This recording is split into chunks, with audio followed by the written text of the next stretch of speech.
Hello, everybody, and welcome to another episode of the Authority Podcast here on the B Podcast Network.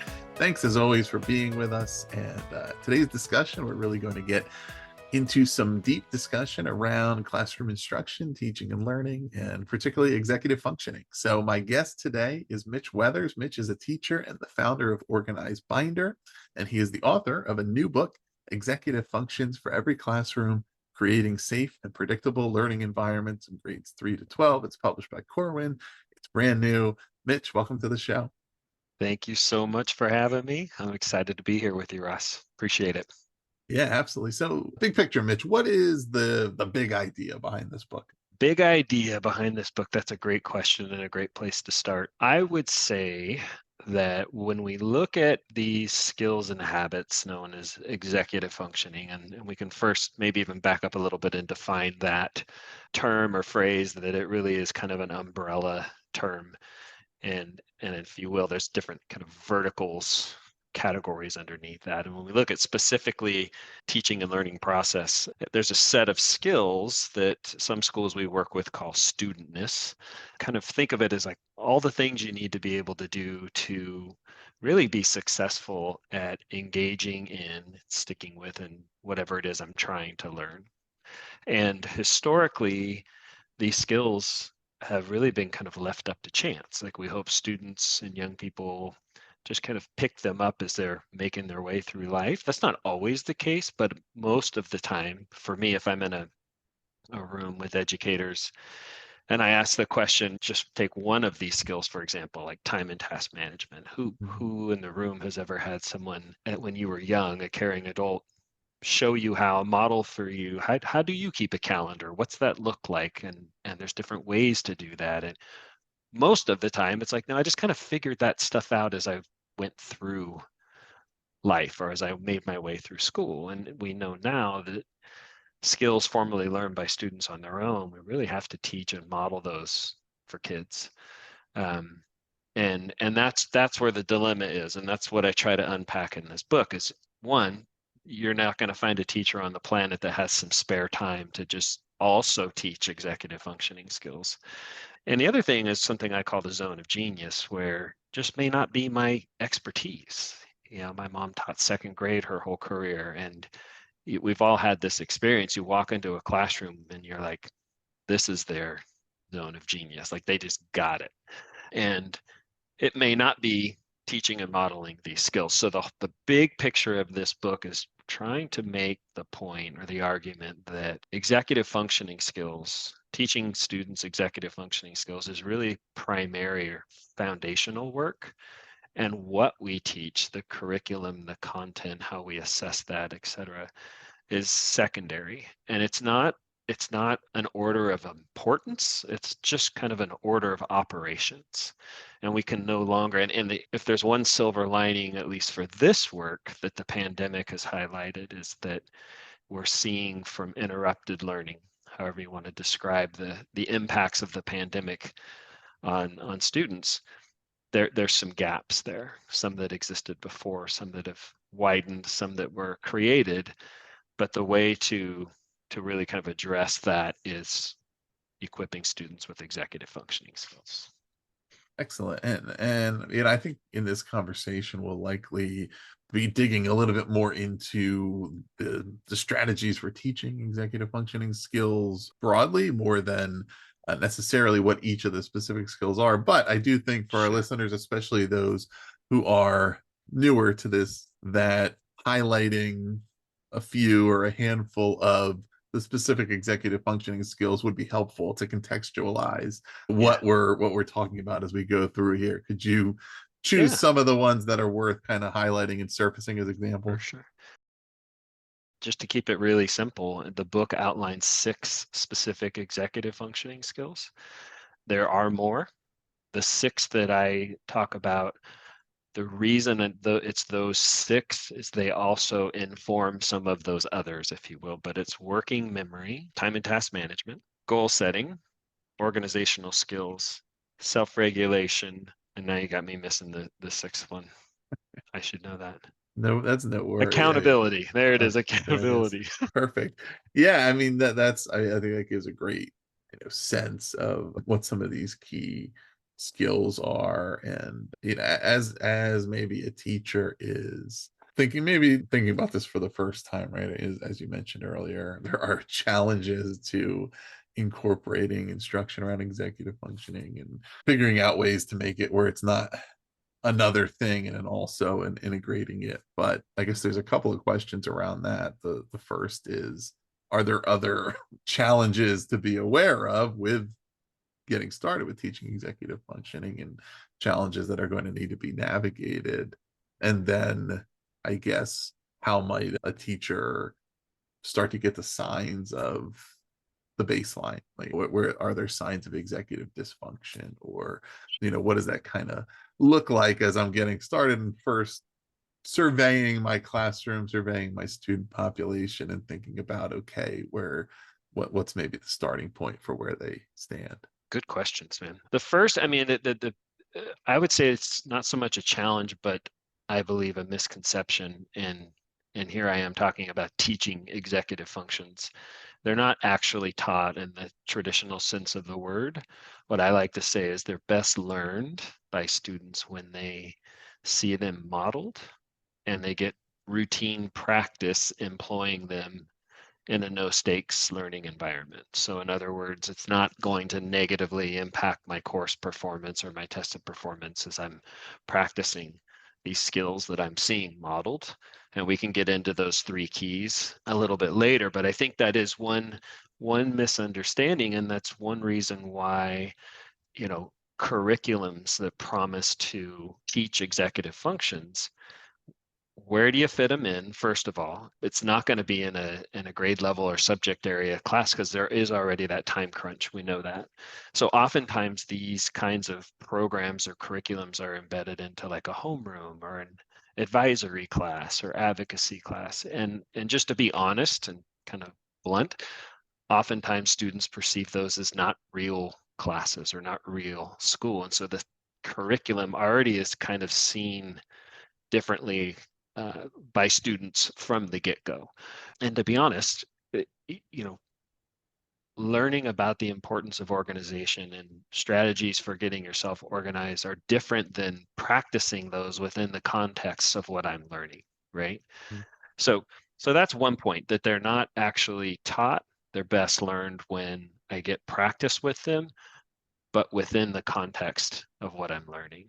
And the baseline assessment, that's a great question, because I have had schools over the years say like, hey, do you have like a scorecard or a quiz kind of thing that we could give our students, informal assessment that could measure their executive functioning? And what I always reply is like, well, if you're looking around the room, are students struggling organizationally?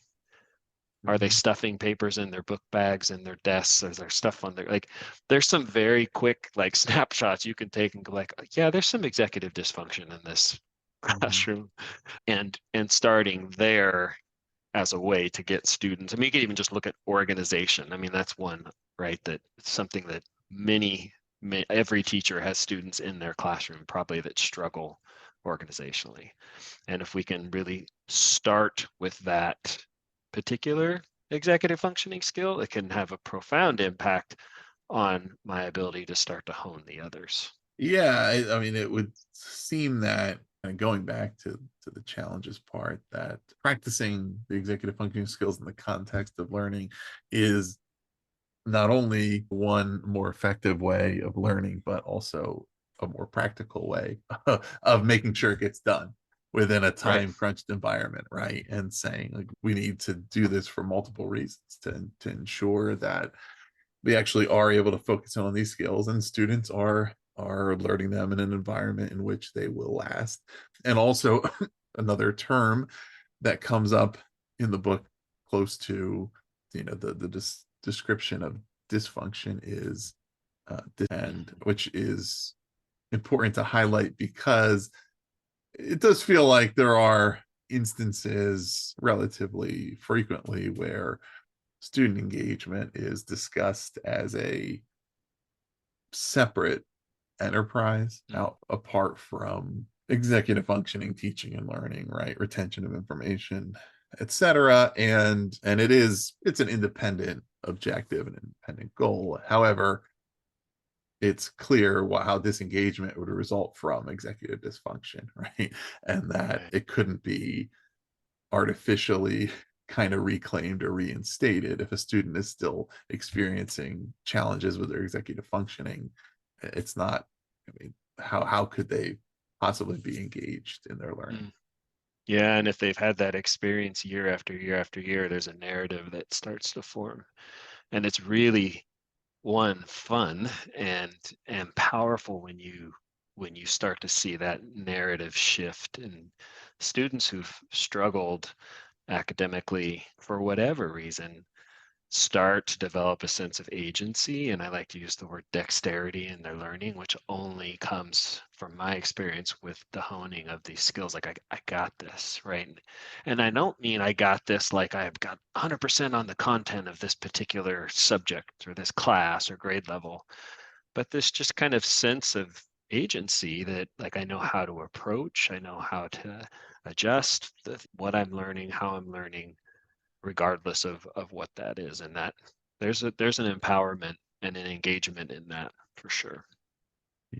So you referenced a couple of times the idea of getting organized around Hmm. learning, and that it's not necessarily the entirety of this, but that it kind of is. It certainly is part of it and foundational. And so I wanted to dig into that a little more and just, make sure we have a clear understanding of what that means. And Yeah. also being organized versus being disorganized or partially organized, right? Our former guest here and mutual friend Patrice Bain wrote the foreword to the book, and there was something that stood Right. out to me from her foreword, and she wrote that this was a statement that you made that stopped her in her tracks around the call to action, really around this. As Hmm. teachers, if we are aware that our students are partially organized and we do nothing about it, then we are complicit in their failure.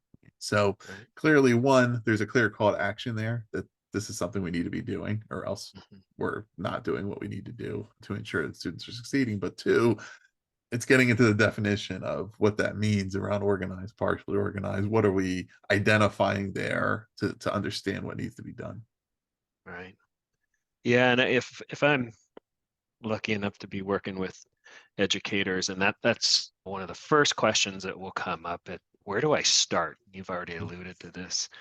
And I this is my belief that of the 6 executive functioning skills outlined in this book and that are inherent to organized binder and all this, organization is, I think it's critical. One, because it's very tangible and obvious, like you're saying, like you can see it, either completely disorganized, partially organized, organized.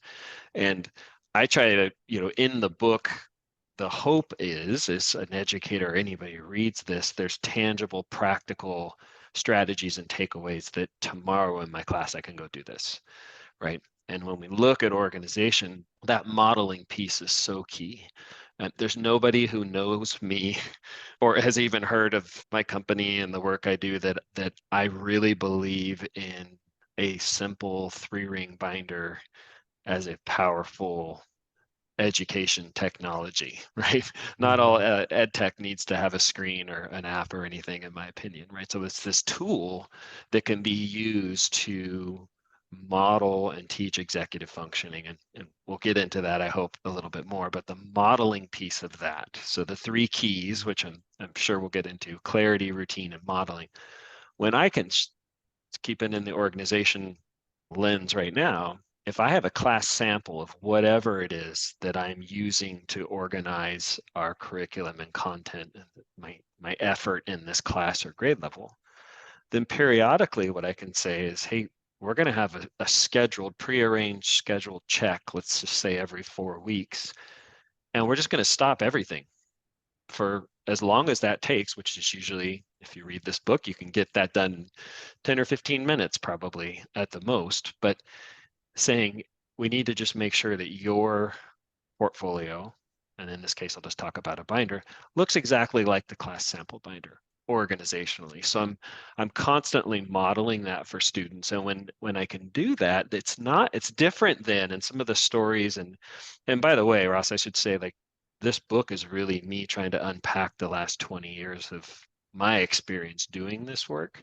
Mhm. So it's throughout the book, as you saw, like there's stories after stories. Corwin took out a bunch of my stories. I had so many stories I wanted to share, but some of them were well-intentioned educators who either like went and bought binders or portfolios on with their own money, right, and give them to the kids, and they were like, that's where it ended. Like I just expected them to somehow magically figure out how to be organized. So Right. modeling is key. And once a student is organized, you know, one, we just feel better when we're organized. I don't care if you're a kid or an adult, what you do. When you have that sense of organization, there's a foundation to that. And so starting there, one, like I said, practical, simple, pretty simple. We can hold students accountable, which brings in some of the other skills and habits that I mentioned earlier. I think self-regulation is impacted when students are organized. I mean, there's just a lot there that it makes it for the kind of ideal starting point. And let's take it another step further. When a student gets organized, their grade improves. Because how many times do students find work that they've completed or partially complete?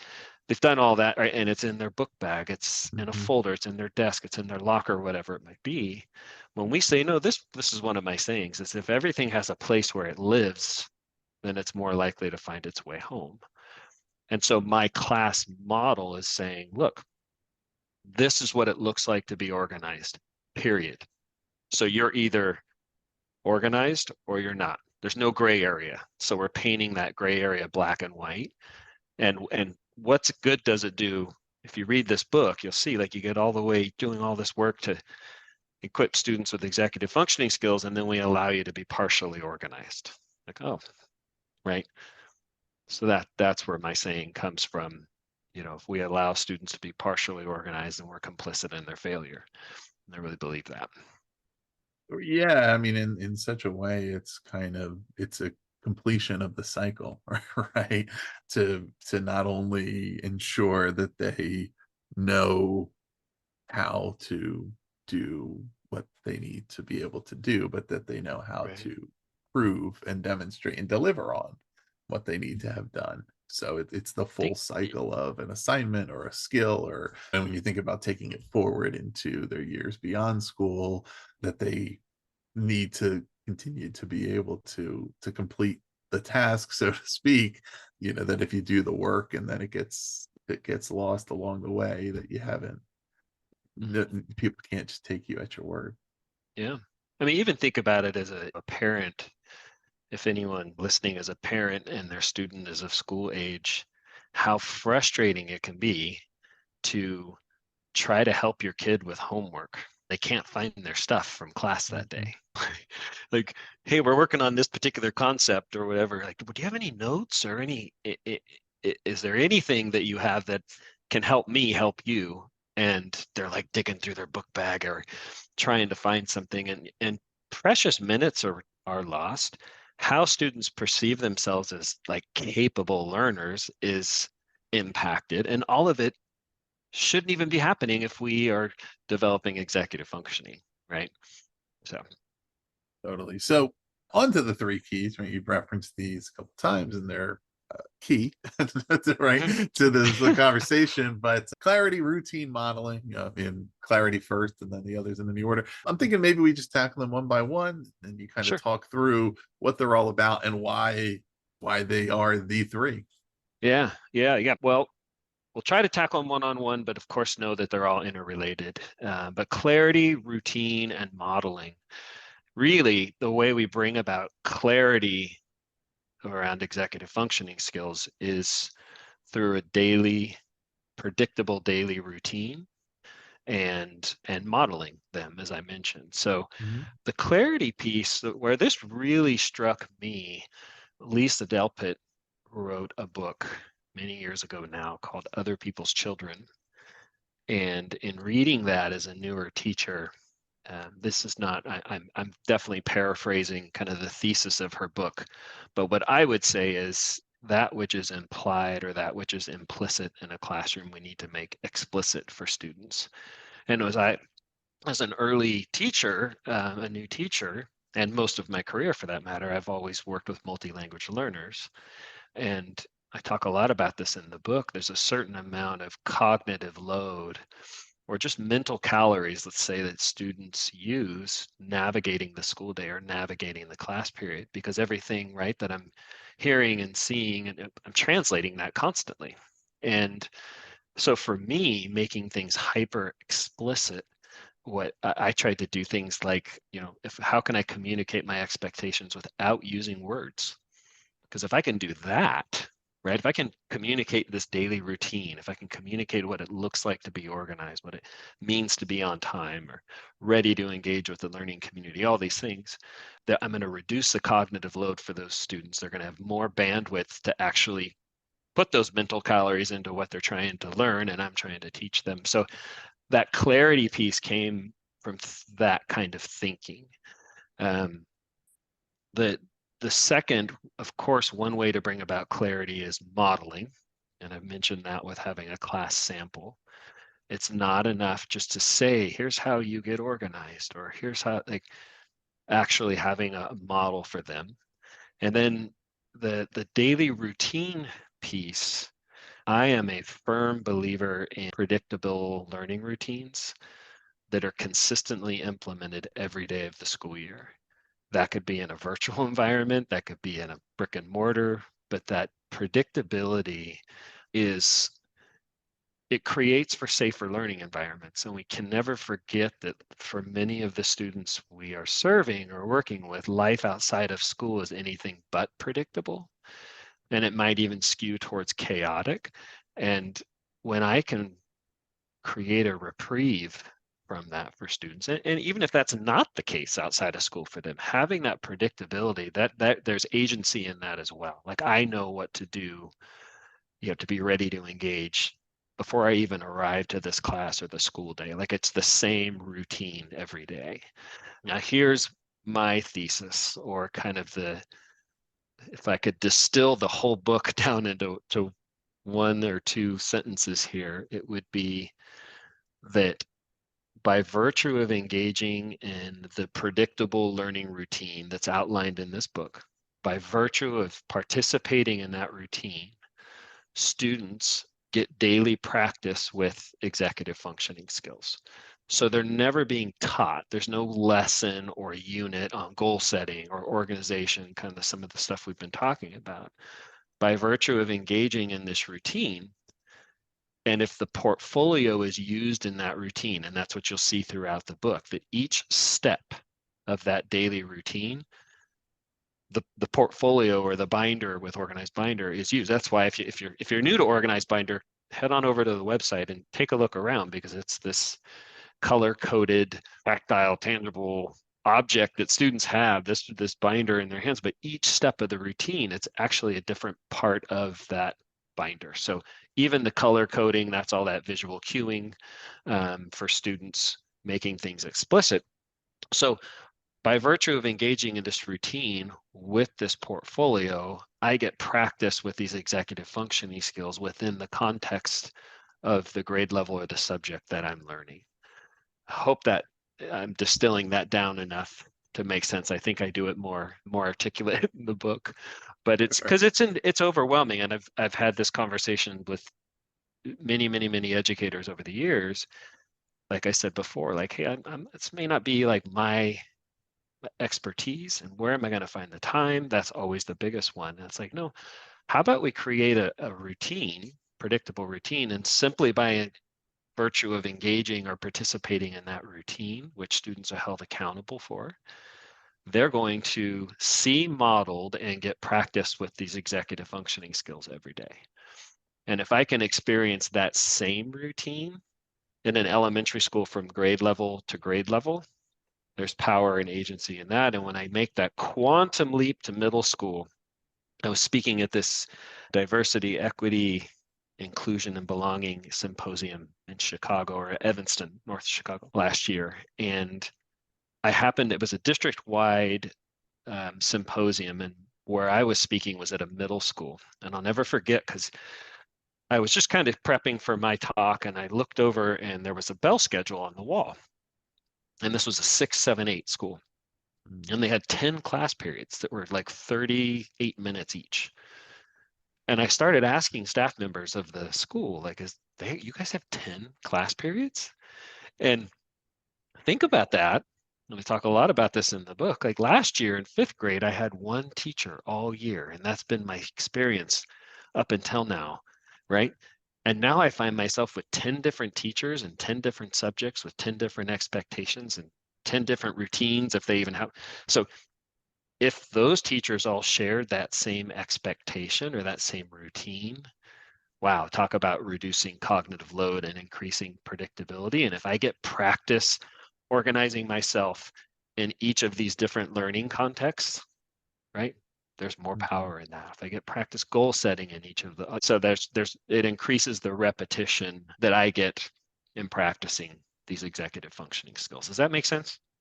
It does. Yeah. And then a couple of the other things that come out from that are, one, creating an infrastructure in which, again, the executive functioning skills are practiced and developed organically because they're happening within an organized environment, right? Back to the challenge of, okay, how do we incorporate this? How do we use the time that we have wisely?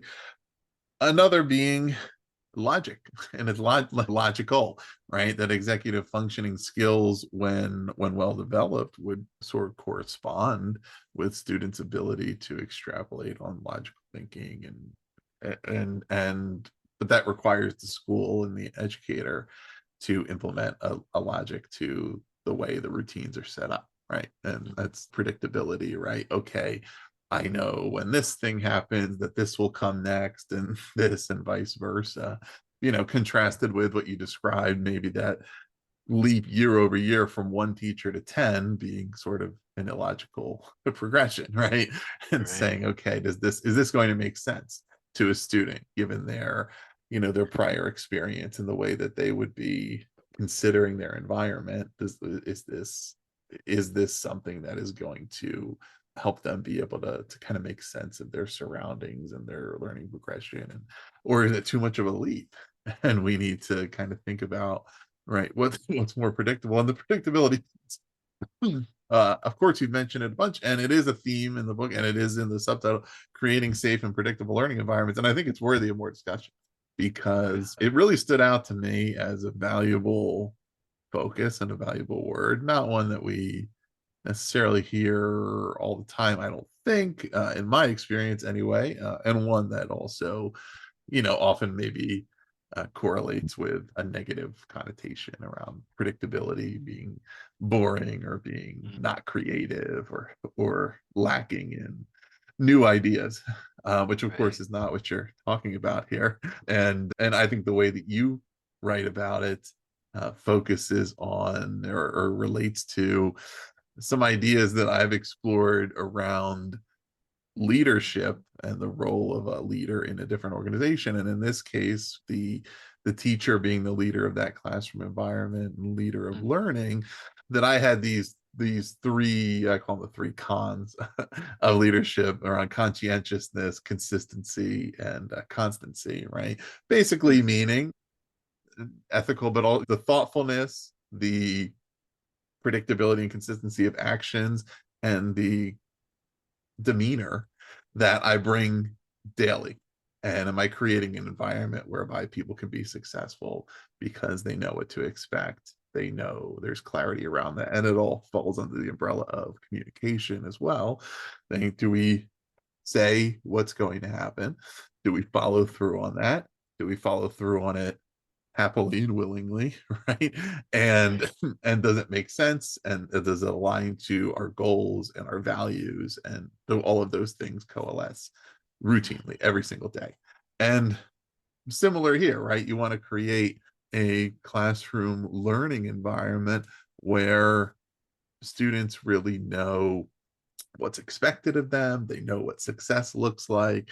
They know how they're doing with respect to their goals and what they want to be achieving. They know, based on what occurs, what is going to come next. And there's a progression to that. But yeah, can you expand more on that term predictable, but why it is such a critical theme that carries through everything you're doing here. I do want to say one thing like that I want every teacher to hear, or every educator who is considering reading this book. Let's acknowledge that telling a teacher this happens all the time around best practices. And I would say having a predictable, consistently predictable learning routine for your classroom is one of those best practices that's needed. Just saying that can be so overwhelming. It's like, yeah, I know. Well, how do I do that? No one talked about that in graduate school or my credential program. And like, do I this book is written in a way to say, here's why, here's the research, here's the need, blah, blah, blah, blah, blah. And then you could do it this way. You could iterate on that as well, but you can start this tomorrow. So I really want to express that I feel and empathize with something as simple as having a very clear starting routine. That's part of the overall predictable learning routine. Even that can be overwhelming. Like, okay, so what does that mean? What do I actually do? And oh, by the way, I still got a lesson plan for tomorrow and I have all these papers to grade and I got to do that other stuff. Like that's that time crunch piece. Like I know I can't tell you, Ross, over the years how many teachers, veteran and new alike, have come up to me and be like, oh, I know this is all the stuff I need to be doing and I've never gotten around to doing it. And now I can, right? And that's kind of the emphasis of the work. So I just want to put that out there into the world that I get it. It can feel quite overwhelming because that's not what we're hired to do. We're not hired to teach executive functioning skills. We're hired to teach content and curriculum, grade levels and subjects. So student engagement it just can't be understated or overstated. I mean, like it's huge. And in particular for students who have never really felt that sense of like, I got this, I know what to do. It's profound. And I mean that, I really mean that word because I've seen it happen and change students' lives, both my own and then now the privilege of visiting other classrooms. It's really powerful, and everything we're talking about has an impact on academic success in terms of a curriculum or grade level. That's not what we're talking about. And there's something else with that said, that a predictable routine, what it does for students or can afford them the opportunity, right? If a teacher implements a consistent daily routine, like this is how we begin. This is how simple when I talk about it. This is how we begin. This is how we transition. This is where our stuff goes organizationally. This is how we conclude. Like just that basic kind of rhythm, to borrow from the Waldorf community, the rhythm and routine of the day. Like it's just, I just know it, right? Mm-hmm. And when students, by virtue of that routine, get practiced with these executive functioning skills, then obviously their agency and their success starts to increase. But what it can afford teachers, and I unpack this in the book quite a bit, is what I call celebrated victories. And if I have a very explicit, very clear starting routine, and I have an expectation or I hold students accountable for that, well, when they are ready and in organized binder, it's as simple as being in my assigned seat or lab table or station, whatever the learning environment is, with my organized binder open to what we call the weekly lifeline. That happens to be white. The goal setting that is in front of it is gold. The calendar behind it is green. And so I can glance around the room and see who's ready to go before we even begin. And I can be walking around celebrating, usually kind of privately, these little victories. And who doesn't like to be celebrated, right? One of my sayings is we need to find ways as teachers to pack as many celebrated victories into the first 2 minutes of class as humanly possible. Like, how do you just load that up with opportunities that allow students to just feel good, right? That's why I advocate never, I argue, like, do not start class with a quiz.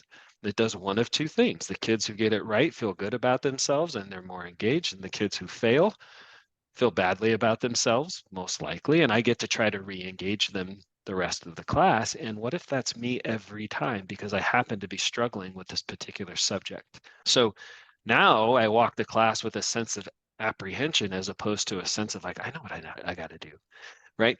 And so if I can shift that narrative and I'm celebrating these minor victories, and you'll see some of the stories in the book are as simple as like, wow, you are in your assigned seat with your binder open. I'm just gonna want to attaboy, way to go, girl. You got like, and there's a shift that can start to happen. So what I mean by that is holding students accountable for participating in this routine, Mhm. holding students accountable for getting and staying organized gives me the opportunity within my context for students to have victories that aren't tied to content mastery. And too often in the modern classroom, success is entirely tied to how I'm doing with what I'm learning. And Right. that's hard if I'm struggling with what I'm learning, right? And so we got to have that shift to I can be held accountable for actively participating in this class, this learning community, this routine, and simultaneously be struggling potentially with the content of the curriculum of this lesson or this unit or this subject. Does that make sense? That makes, yeah, it makes total sense. Good, And, good. particularly I like the correspondence between predictability and accountability, right? I mean, Mhm. how Absolutely. can we really hold students accountable for adhering to our protocols if we're not creating an environment that's predictable for them, and it's constantly shifting around, right? And they're having to try to apply what they know to be maybe norms and expectations in an ever shifting environment, right? Right. And then we're trying to create an environment, and also it speaks to, I mean, the reality of creating a learning environment that's working for everyone. Because if the results are all that mattered, you could have certainly A students that are super disruptive, right?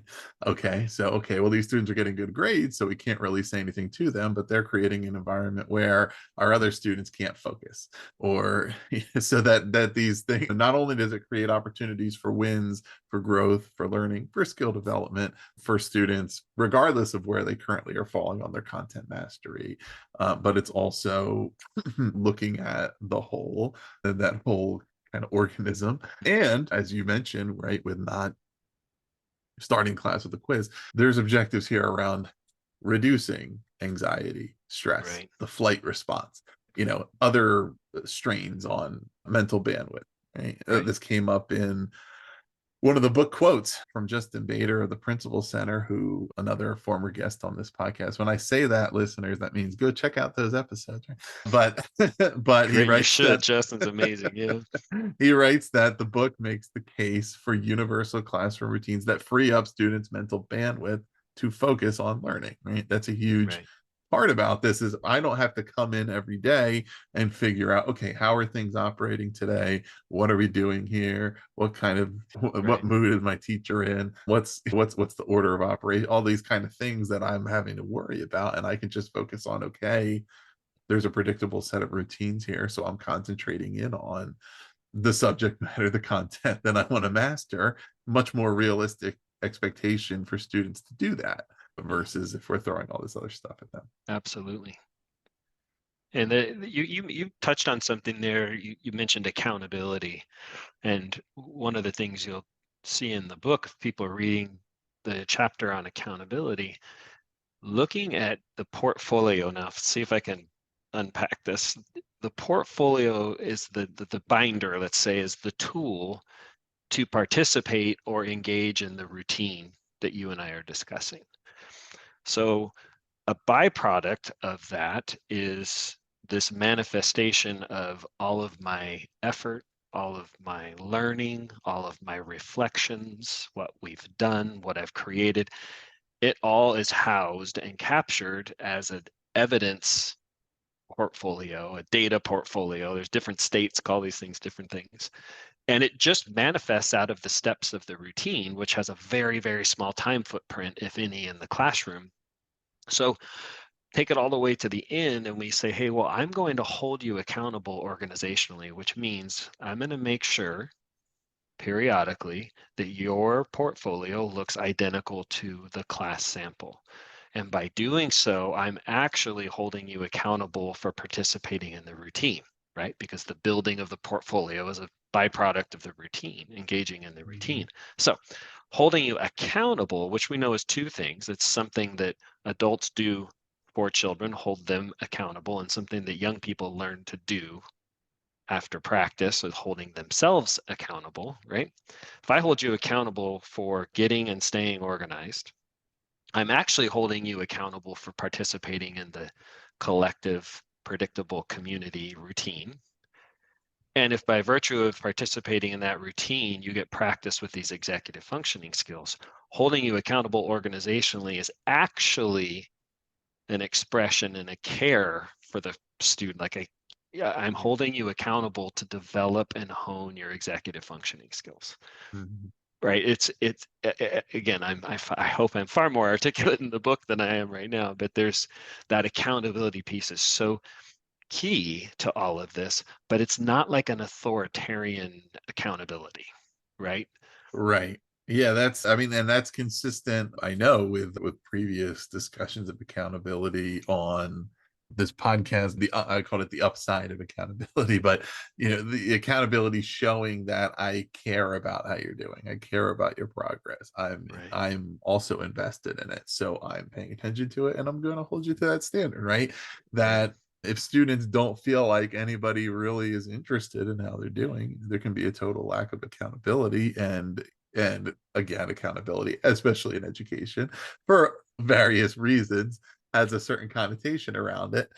But in this case, saying, look, I have taken the time and effort to pay attention to the standards and goals that we set, to pay attention to the progress you're making, to check in on that, right? And all of those things that show me that somebody else is invested in my success other Right. than just me. Mitch, one point I wanted to make before we kind of wrap up the discussion is that family involvement is also an important part of this, right? Right. And so that's something that I don't want to skip past. What are the kind of the top strategies or ideas for getting families involved, and the approach to that? Right. I'm so glad you brought that up because this work around executive functioning, it really is an MTSS or RTI tier one. It's a universal tier one resource or program or intervention, however you want to say it, for a school. And therefore, a great way, if you're thinking about something as a tier one, that's for all kids, that's for all students. And therefore, we have a way to kind of holistically and equitably engage all families. And as a starting place, Ross, what I like to say to, schools is like, what parent, I mean, just at a minimum, what parent doesn't want their kid to get organized? I mean, to know how to, I mean, walk into their bedroom, right? Get and stay organized, or find me a parent who doesn't want to their students setting goals or learning to manage time and all these. So the sell, if you will, to families is quite easy, and they tend to just absolutely love it. And here's a key. So a lot of these things I talk about in the book, they're not part of the book, but with Organized Binder, we have, for in the US, we have a bilingual family guide that goes home. So every time a student gets there, we call it the student bundle, which is their Organized Binder and all the stuff that's in it. There's also a bilingual family guide. It reads Spanish, English, depending on which way you read it. It's kind of like a flip book. And it basically explains to families or parents each step of this predictable daily routine. So it's bringing clarity home and asking them, like it's providing them with specific prompts to engage with their student, their kid, around the goals they set, their daily reflections, their calendar, or what we call the agenda.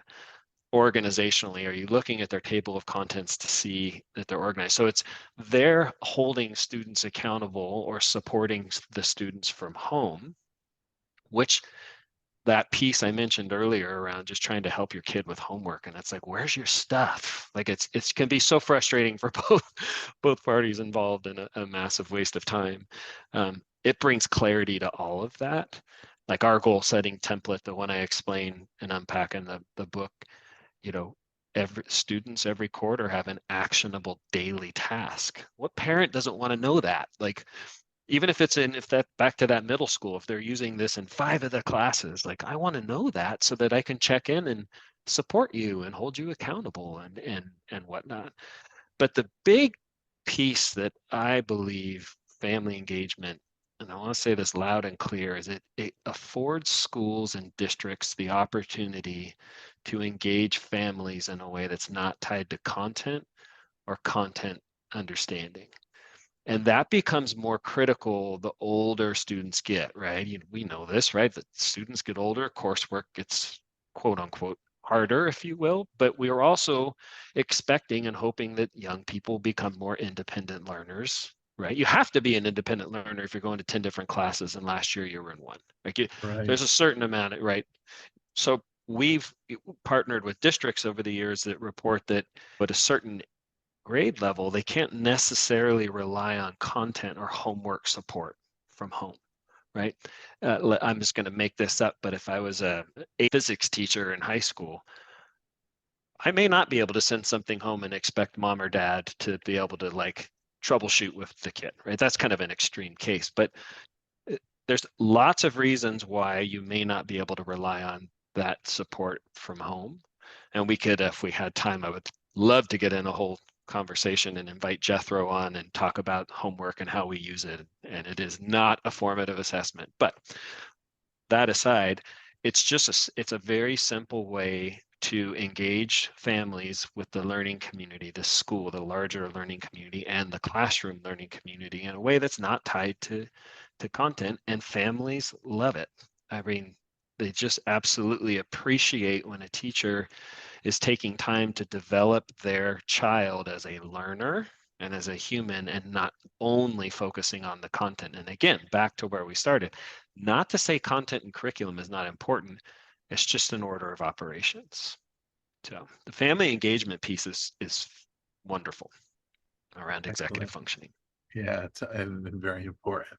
Listeners, Executive Functions for Every Classroom is the name of the book. It's published by Corwin. It is available now. And you can learn more at Mitch's website, organizebinder.com/book, or you can search for it in other places as well. But Mitch, is there anything else listeners should check out? No, I just throw out, I mean, you kind of just nailed it. If you want to learn more about Organized Binder and how that's a tool for executive functioning, just head over to the website. If you want to pick up a copy of the book, I'd be honored. The book really is written in a way to say, how do I implement all of these strategies? It's not an Organized Binder manual by any means. So they're kind of two separate things.